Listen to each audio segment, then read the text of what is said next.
What's up guys, and welcome to the channel. Karekajnr here. So today we will be looking into import and export regulations of unmanned aircraft systems. If you have not watched the other videos that came before this one, please go and watch them. All of them are on my channel, Karekajnr. Yeah, let's get into it. So a person shall not import an unmanned aircraft system or a component thereof without a permit issued by the authority.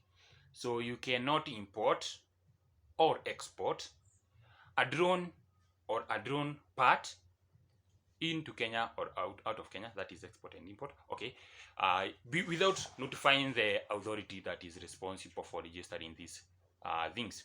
So the next one is before issuing a permit referred to under the sub-regulation 1 that I've just said, the authority shall seek and obtain the necessary security clearance and approval from the ministry for the time being responsible for matters relating to defense.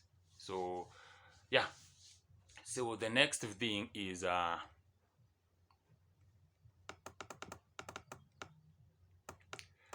person who intends to export a Kenyan registered unmanned aircraft system shall notify the authority in writing and shall obtain a deregistration certificate.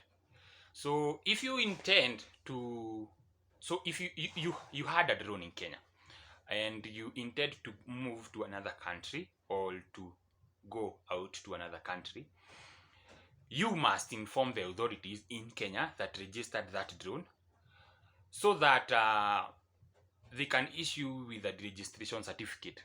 So this is intended to make, you see, when you have you cannot have two drone certificates. Like you have a certificate that is Kenyan and you have a certificate that, let's say, is American.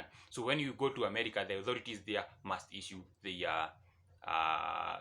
their license and their certificate.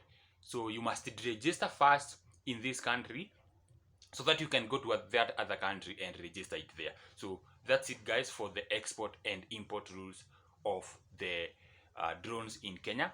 Yeah, thank you guys for watching and I hope to see you in the next video. Peace out.